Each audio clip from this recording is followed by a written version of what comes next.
Assalamualaikum warahmatullahi wabarakatuh. Welcome back Sobat Primaku. Selamat datang kembali di channel Primaku. Tetap bersama saya Muhammad Azhari Siregar. Dan tak lupa saya selalu ucapkan ribuan terima kasih kepada Sobat Primaku semua yang telah mensupport channel ini hingga akhirnya saya kembali dapat menerbitkan konten-konten terbaru di channel Primaku.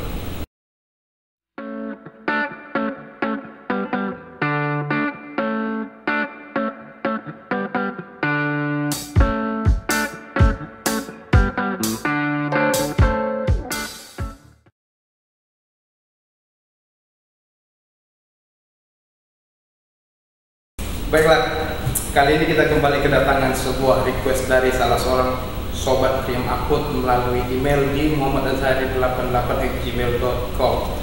Oke, ada akun requestnya ada sebagai berikut. Halo Bang, salam sobat Priam Akut.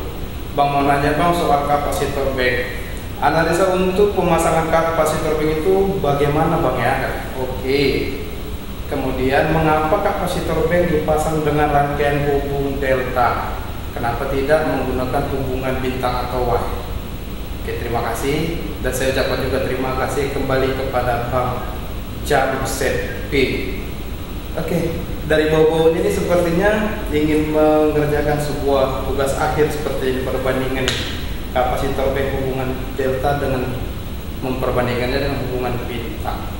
Oke, baiklah, di tengah-tengah kesibukan saya kali ini saya akan menyempatkan diri untuk menjawab pertanyaan atau request dari Bang Jamset. Oke, kita akan bahas dengan metode perhitungan dan pembuktian dengan contoh soal. Sebenarnya pertanyaan itu simple, namun ini merupakan sebuah pertanyaan yang sangat-sangat bagus. Oke, saya sendiri tidak terpikirkan untuk membuat konten perbandingan. Oke, saya memahami satu hal bahwasannya perbandingan ini merupakan sebuah analisis ya. Kenapa delta tidak bintang? Ini pasti ada secara matematisnya. Oke, secara generalnya akan saya sampaikan bahwa kenapa selalu dipakai hubungan delta. Karena hubungan delta dengan bintang ini harusnya itu berbanding 1:3. Artinya dengan menggunakan hubungan bintang harus menggunakan kapasitor yang nilainya 3 kali lebih besar daripada hubungan delta. Artinya ini akan mengakibatkan cost yang lebih mahal daripada hubungan delta. Itu secara omongan. Oke, nanti kita akan buktikan dengan persamaan dan juga contoh soal agar bisa memang benar-benar paham ya tentang ini, dan juga untuk sobat Prima Akut semua supaya bisa yang memahami ya antara hubungan delta dengan hubungan bintang ini apabila kita menggunakan kapasitor bank. Baiklah Bang Jamset dan sobat Primaku semua, pada layar sudah terlihat ada 2 buah gambar sistem tenaga listrik ya, beban. Oke, di mana dipasang kapasitor bank, yang atas itu hubungan delta, yang bawah itu adalah hubungan bintang. Oke, untuk memahami perbandingan ini maka kita harus memahami terlebih dahulu sifat dari tegangan dan arus lain pada masing-masing hubungan, yaitu bintang dengan delta. Oke, dilihat di hubungan bintang arus tegangan pasar. Tegangan pasar itu adalah tegangan lain dibagi akar 3, sedangkan I pasarnya sama dengan I lainnya. Kemudian untuk hubungan delta, tegangan fasanya itu sama dengan tegangan lainnya. Kemudian I fasanya yang dibagi akar 3, I lain dibagi akar 3. Ini adalah sifat yang nantinya akan kita bandingkan, maka kita akan memperoleh nilai di mana perbandingan antara I line hubungan bintang dengan I line hubungan delta adalah 1:3. Oke, perhatikan persamaan ini, dan juga sobat Primaku semua bisa membuat perbandingannya, menghitungnya hingga mendapatkan nilai 1:3 dari segi arus sebuah hubungan bintang dengan delta. Oke, setelah kita menemukan perbandingan antara tegangan dan arus untuk hubungan bintang dan hubungan delta, maka kita dapat mensubstitusikan perbandingan tersebut ke persamaan daya reaktif pada sebuah kapasitor. Oke, di mana Q itu harusnya adalah V dikali I dikali sinus V. Oke, karena IL kita gantikan dengan IC, maka sinus itu akan hilang. Maka untuk 3 fasalnya adalah akar 3 dikali IC dikali VL. Ini adalah rumus dasar menghitung sebuah daya reaktif pada sebuah kapasitor. Kemudian kita akan masukkan ke persamaan hubungan delta dan juga hubungan bintang. Oke, di mana IL itu inline pada hubungan delta itu adalah dipasang IL dibagi akar 3. Maka IL ataupun IC itu adalah akar 3 dikali IC. Oke, maka QC ini akan menjadi akar 3 dikali akar 3 dikali IC dikali V line untuk hubungan delta. Kemudian bintang, kalau bintang V line-nya yang dibagi akar 3. Maka QC untuk hubungan bintang adalah akar 3 dikali IC dikali V line per akar 3. Kemudian bandingkan antara QC hubungan bintang dengan QC hubungan delta. Oke, persamaannya lihat akar 3 dikali IC dikali VL per akar 3 untuk yang hubungan bintang, kemudian deltanya akar 3 dikali akar 3 dikali IC dikali VL. Maka kita mendapatkan hasil 1 per akar 3 dikali akar 3 atau 1:3. Oke, artinya sama saja. Perbandingan arusnya tadi adalah 1:3, maka untuk perbandingan Q-nya juga akan memperoleh nilai 1:3 antara hubungan bintang dengan hubungan delta. Oke, setelah kita mendapatkan nilai QC untuk masing-masing hubungan bintang dan delta, maka kita akan mencari nilai C atau faradnya dari masing-masing hubungan, di mana XC itu adalah 1/omega C atau 1/2 PF dikali C. Oke, maka untuk turunan hubungan delta, oke, QC 3 dikali IC dikali VL, karena akar 3 dikali akar 3 hasilnya adalah 3. Oke, kemudian dirubah QV dikali I kita rubah atau kita substitusi kepada hukum ohm ya, di mana I itu adalah V per R dan R-nya itu kita ganti menjadi X. Karena sama-sama ohm, maka kita memperoleh hasil 3 dikali V line per XC dikali VL. Maka hasilnya adalah 3 dikali VL kuadrat per XC. Maka XC itu adalah 3 dikali VL kuadrat dibagi QC. Oke, kemudian C, di mana C itu adalah 1/2 PF XC. Oke, 1/omega C gitu ya. Kemudian dari XC, maka hasilnya adalah 1/2 PF 3 dikali V line kuadrat dibagi QC, maka hasilnya adalah QC nya naik ke atas, hasilnya adalah QC per 6V dikali V dikali V line to line kuadrat untuk hubungan delta, QC dibagi 6V. Kemudian untuk hubungan bintang, oke, maka IC dikali VL, kemudian VL nya untuk VL XC masih sama ya, VL kuadrat dibagi XC, maka XC itu adalah VL kuadrat dibagi QC. Kenapa tidak ada 3 angka 3 di situ? Karena akar 3 nya sudah habis. VL itu adalah VL akar 3, awalnya akar 3 di atas dibagi akar 3 di bawah, hasilnya adalah 1. Maka tersisa hanya IC dikali VL. Maka dari turunan tersebut kita peroleh nilai itu C sama dengan QC per 2 PF line to line kuadrat. Oke, baiklah, kita akan membuktikan secara contoh soal ya. Ini nyata, contoh soal ini sudah ada sebelumnya pada konten perbaikan faktor daya Euribor. Oke, kalau ingin melihat kontennya silahkan lihat pada link di atas ini. Oke, kemudian terlihat bahwa ada soal daya aktifnya adalah 251,5 kW, kemudian reaktifnya adalah 131,2 kV. Velentulannya adalah 380 volt, frekuensinya 50 Hz. Dari data yang diperoleh ini, faktor daya ini diperbaiki menjadi 0,99. Oke, bagaimana caranya? Oke, kemudian dari data yang diberikan pada soal, kita harus mencari terlebih dahulu berapakah nilai cos P awalnya. Oke, cos P itu adalah P per S, di mana S itu adalah P kuadrat ditambah Q kuadrat. Itu rumus Pitagoras. Kalau ingin melihatnya juga ada di konten juga perbaikan faktor daya ya. Di situ sudah ada masalah turunan segitiga daya, atau silakan lihat konten segitiga daya pada channel Prima Akut yang ada di atas ini. Oke. Maka cos P yang ditemukan itu adalah 0,88. Ini adalah cos P awal yang ingin diperbaiki menjadi 0,99. Oke. Lihat bahwa V1, V2.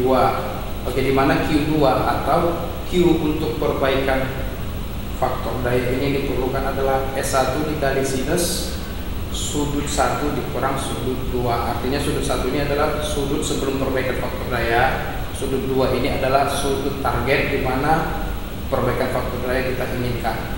Oke, sudut 1 adalah 0,88, maka arcus cos kita peroleh nilai 28,35 derajat.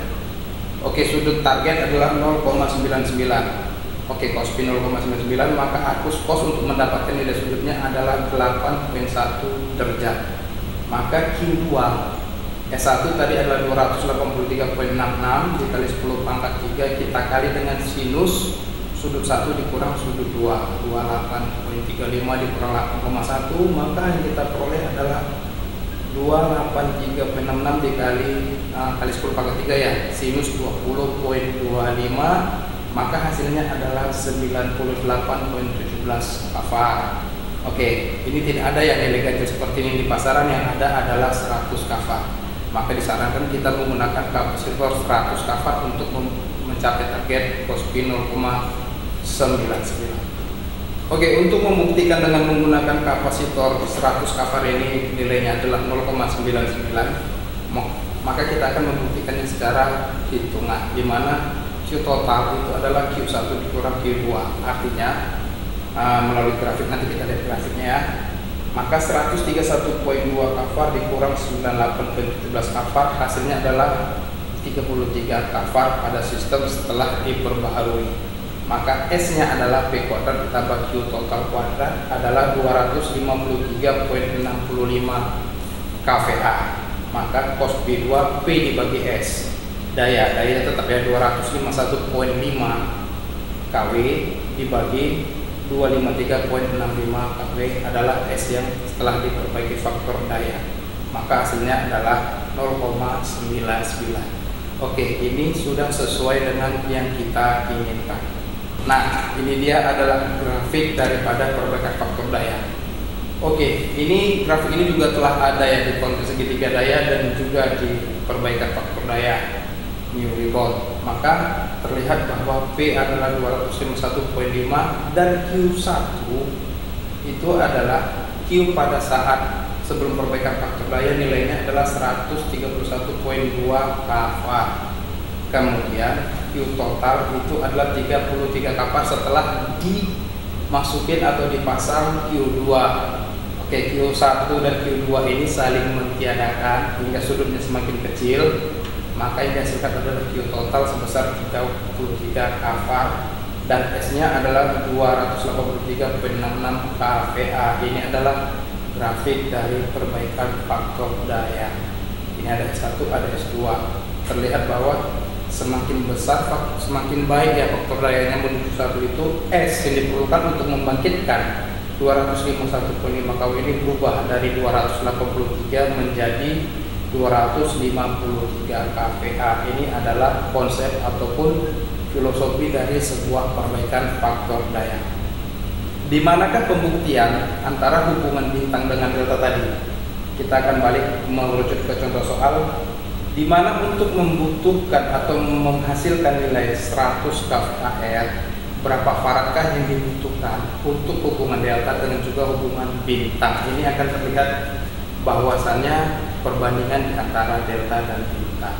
Oke, pertanyaannya, kita membutuhkan 100 kafar untuk melakukan perbaikan faktor daya dengan frekuensi 50, V line to line-nya 380 volt. Kemudian berapakah nilai C kapasitor untuk hubungan delta dan juga hubungan bintang? Oke, hubungan delta tadi persamaannya adalah QC-nya per dibagi 6 V FVL kuadrat. Oke, maka 100 kafar 100.000 ya, dibagi 6 dikali 3,14 dikali 50 dikali 380 kuadrat, maka kita peroleh hasil 7,33 dikali 10 pangkat minus 4 farad. Oke, atau 0,733 milifarad. Oke, kemudian untuk hubungan bintang, maka C adalah QC dibagi 2VF VL kuadrat. Maka 100.000 dibagi 2 dikali 3,14 dikali 50 dikali 380 kuadrat, hasilnya adalah 2,2 dikali 10 pangkat minus 3 farad atau 0,22 milifarad. Oke, Bang Jamset dan para sobat Primaku semua, dari perbandingan yang telah kita kerjakan terlihat bahwa untuk menghasilkan nilai 100 kafar pada sebuah kapasitor bank, maka hubungan delta dan hubungan bintang ini, hubungan delta memerlukan nilai nilai farad yang jauh lebih kecil daripada hubungan bintang. Oke, 7,33 dengan 2,2 kali 7,3 kali 10 pangkat minus 4 dengan 2,2 kali 10 pangkat minus 3, ini terlihat 1 berbanding 3. Berarti teori tadi sudah terbukti untuk menciptakan 100 kafar dengan hubungan delta hanya memerlukan kapasitor dengan nilai 7,33 kali 10 pangkat minus 4 farad. Jika menggunakan hubungan bintang, maka kita membutuhkan nilai 2,2 kali 10 pangkat minus 3 farad. Artinya apa? Lebih besar kapasitor yang hubungan bintang daripada hubungan delta. Akibatnya maka cost yang ditimbulkan atau harga yang ditimbulkan hubungan bintang ini lebih besar daripada hubungan delta, padahal hasilnya sama. Oleh karena itu pada umumnya digunakan hubungan delta pada kapasitor P. Oke, Bang Jamset dan sobat Primaku semua, sudah jelas ya perbandingan hubungan antara kapasitor P, hubungan delta dengan hubungan bintang. Oke, apabila ada salah langsung saja koreksi pada kolom komentar pada konten kali ini.